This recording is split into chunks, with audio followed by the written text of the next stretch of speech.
जय गुरुदेव। सभी को प्रणाम।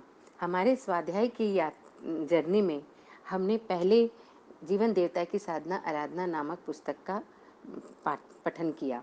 उसमें हमने सीखा कि अपने जीवन को उत्कृष्ट बनाने के लिए, देवता तुल्य बनाने के लिए हमें किस 3 पड़ावों से होकर गुजरना चाहिए। तो साधना आराधना उपासना का हमें गुरुवर द्वारा लिखित पुस्तक से ज्ञान प्राप्त हुआ। किस तरह से हम अपने जीवन को उत्कृष्ट बनाकर देवता तुल्य बना सकते हैं। आज का से हम गुरुवर द्वारा लिखी पुस्तक सुनसान के सहचर की शुरुआत करते हैं। यह पुस्तक बहुत ही अनुपम है और इसमें गुरुजी ने 1 साल का जो तप हिमालय में रहकर किया उसका वृतांत दिया है।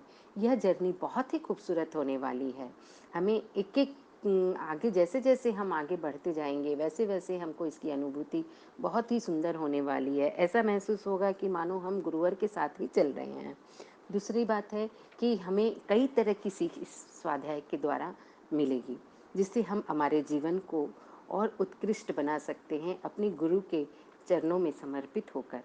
हमें यह तो पता चलेगा कि हमें गुरु को नहीं, गुरु की माननी चाहिए, है ना? जब हम गुरु की मानते हैं तो हमारे जीवन में एक बहुत ही सुंदर श्रद्धा और विश्वास का प्रादुर्भाव होता है और हम अपने जीवन को उत्कृष्ट बनाने के लिए समर्पण भाव से गुरु के चरणों में समर्पित हो जाते हैं। तो आइए हम आज से यह स्वाध्याय शुरू करते हैं गुरु वंदना के साथ। ओम गुरु ब्रह्मा गुरु विष्णु गुरुरेव महेश्वरा गुरु साक्षात् परब्रह्मा तस्मै श्री गुरुवे नमः। अखण्डमण्डलाकारं व्याप्तं येन चराचरं तत्पदं दर्शितं येन तस्मै श्रीगुरुवे नमः। मातृभक्तिलालयित्री च पितृभक्तिमार्गदर्शिका नमस्तगुरुसत्तायै श्रद्धा प्रज्ञायुता च या श्रद्धा प्रज्ञायुता च या। गुरु सत्ता की सूक्ष्म अनुपस्थिति में हम आइए आज से स्वाध्याय शुरू करते हैं। सुनसान के सहचर। सुनसान के सहचर का शाब्दिक अर्थ ही ऐसा होता है कि किस तरह से सुनसान जगह में भी हमारे मित्र बन सकते हैं, या हम अकेले रहें तो किस तरह से हमारे विचार हमारे मित्र के रूप में हमें मार्गदर्शन दे सकते हैं। तो जब सुनसान सहचर का गुरुवर ने पुस्तक लिखी होगी तो उनके मन में क्या रहा होगा, क्या हम तक पहुंचाने की कोशिश वो कर रहे होंगे, यह हम श्रद्धा भाव से इस पुस्तक का स्वाध्याय करते करते समझ में आने लग जाएगा। गुरुवर पहले पुस्तक परिचय देते हुए कहते हैं कि इसे एक सौभाग्य संयोग ही कहना चाहिए कि जीवन को आरंभ से अंत तक एक समृद्ध सिद्ध पुरुष के संरक्षण में गतिशील रहने का अवसर मिल गया। उस मार्गदर्शक ने जो भी आदेश दिए वे ऐसे थे जिनमें इस अकिंचन जीवन की सफलता के साथ साथ लोक मंगल का महान प्रयोजन भी जुड़ा है। 15 वर्ष की आयु से उनकी अप्रत्याशित अनुकंपा बरसनी शुरू हुई। इधर से वे भी यह प्रयत्न हुए कि महान गुरु के गौरव के अनुरूप शिष्य बना जाए। सो एक प्रकार से उस सत्ता के सामने आत्मसमर्पण ही हो गया। कठपुतली की तरह अपनी समस्त शारीरिक और भावनात्मक क्षमताएं उन्हीं के चरणों में समर्पित हो गई। जो आदेश हुआ उसे पूरी श्रद्धा के साथ सिरोधार्य का कार्यान्वित किया गया। अपनी यही क्रम अब तक चलता रहा है। अपने अद्यावधि क्रियाकलापों को एक कठपुतली की उछल कूद कहा जाए तो उचित ही विशेषण होगा। 15 वर्ष समाप्त होने और 16वें में प्रवेश करते समय यह दिव्य साक्षात्कार मिलन हुआ, उसे ही विलय कहा जा सकता है। आरंभ में 24 वर्ष तक जौ की रोटी और छाछ इन दो पदार्थों के आधार पर अखंड दीपक के सामने 24 गायत्री महापुष्चरण करने की आज्ञा हुई। सो ठीक प्रकार संपन्न हुए।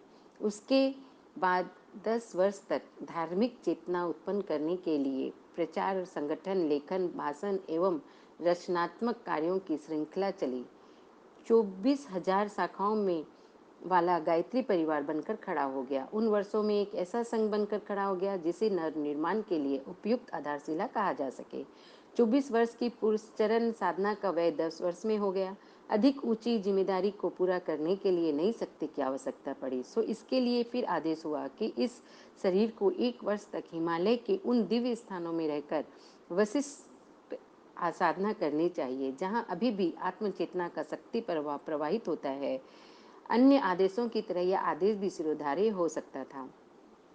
गुरुवर पर पुस्तक का परिचय देते हुए कहते हैं, यह उनके लिए, क्या हम सबों के लिए बहुत ही सौभाग्य और संयोग का विषय है।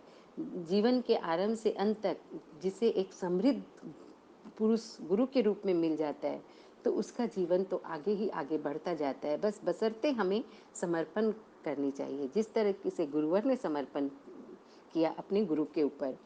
15 वर्ष की आयु में जब बच्चे खेलते खाते हैं, ऐसे उम्र में जब गुरु का प्रादुर्भाव हुआ, तो गुरुवर पूरी तरह से उन पर समर्पित हो गए। और जब उनके गुरु ने उनके 3 जन्मों के बारे में बताया कि तुम्हारा पिछले 3 जन्मों का जो स्वरूप है वह यह है, तब गुरुवर को समझ में आया कि हाँ, मेरा जन्म किसी खास प्रयोजन के लिए हुआ है और मैं अपने गुरु को समर्पित होते हुए जो वो कहेंगे मैं वैसा ही करता चला जाऊंगा। इसी श्रृंखला में उनके गुरुवर ने उन्हें 24 वर्ष तक जौ की रोटी और छाछ के ऊपर सिर्फ 24 महापुष्चरण करने की आज्ञा दी, जिसे गुरुवर ने सहर्ष स्वीकार किया। आप सोचिए, हमें अगर कोई बता दे या फिर हमारे बच्चों को अगर कोई इस तरीके से बोले कि अभी तुम सिर्फ 1 साल के लिए या 5 दिन के लिए या 10 दिन के लिए भी तुम कुछ ऐसा व्रत करो, तो वो घबरा जाते हैं 15 साल की उम्र में, क्योंकि इस उम्र में बच्चे सिर्फ खेलना खाना मौज मस्ती करना ही जानते हैं। इस उम्र में गुरुवर ने इतनी कठिन तपस्या शुरू की, 24 महापुष्चरण, वो भी सिर्फ जौ की रोटी और छाछ के ऊपर रहकर। यह साधना जब संपूर्ण हो गई, तो जो 4000 संगठन गायत्री परिवार का बनकर खड़ा हुआ शाखाओं के रूप में, तो यह उनकी तपस्याओं की फलस्वरूप ही था। अब इतना बड़ा संगठन बनाने में और उसे कार्यान्वित करने में जो भी साधना की थी वह लग गई, तो आगे के कार्य और अधिक साधना की आवश्यकता थी। तो फिर उनके गुरुवर ने 1 साल की तप करने के लिए उन्हें हिमालय बुला लिया और उस दिव्य स्थानों में रहकर विशिष्ट साधना करने की उन्हें आज्ञा दी, जहाँ पर आत्मचेतना का शक्ति प्रवाह होता रहता है। आदेशों की तरह यह आदेश भी उन्होंने सिरोधार्य कर लिया। आगे गुरुवर लिखते हैं, सन 58 में 1 वर्ष के लिए हिमालय तपश्चर्या के लिए प्रयाण हुआ।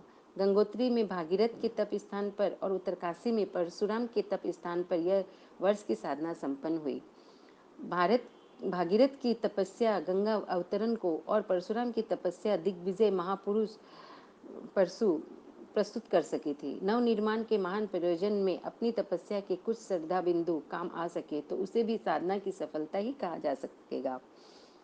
1 वर्ष से तप साधना के लिए गंगोत्री जाते समय मार्ग में अनेक विचार उठते रहे। जहाँ जहाँ रहना हुआ वहाँ वहाँ भी अपने स्वाभाविक प्रवृत्ति के अनुसार मन में भाव भरी हिलोरें उठती रहीं। लिखने का व्यस्त रहने से उन प्रिय अनुभूतियों को लिखा भी जाता रहा। उनमें से कुछ ऐसी थी जिनका रसास्वादन दूसरे करे तो भला उठाए। उन्हें अखंड ज्योति में छपने भेज दिया गया, छप भी गई। अनेक ऐसी थी जिन्हें प्रकट करना अपने जीवन काल में उपयुक्त नहीं समझा गया, सो नहीं छपाई गई। कितने महान गुरु हैं, जो कुछ भी उन्हें अर्जित होता गया वह सब बांटते चले गए, वह सब बांटते चले गए, चाहे उनकी किसी भी तरह से आध्यात्मिक उन्नति हो, किस तरीके से उन्हें आध्यात्मिक उन्नति मिली और इसके क्या क्या अनुभव रहे, वह इस तरीके से बांटते चले गए अपने शिष्यों को, अपने जन समुदाय को, कि हम भी उनसे उसी तरह से लाभ उठा सकें। उन दिनों साधक की डायरी के पृष्ठ सुनसान के सहचर आदि शीर्षकों से जो लेख अखंड ज्योति पत्रिका में छपे वे लोगों को बहुत रुचे। बात पुरानी हो गई पर अभी लोग उन्हें पढ़ने के लिए उत्सुक थे, सो इन लेखों को पुस्तकार पे प्रकाशित कर देना उचित समझा गया। अस्तु यह पुस्तक प्रस्तुत है। घटनाक्रम अवश्य पुराना हो गया, पर उन दिनों के विचार अनुभूतियां उठती वे शाश्वत हैं।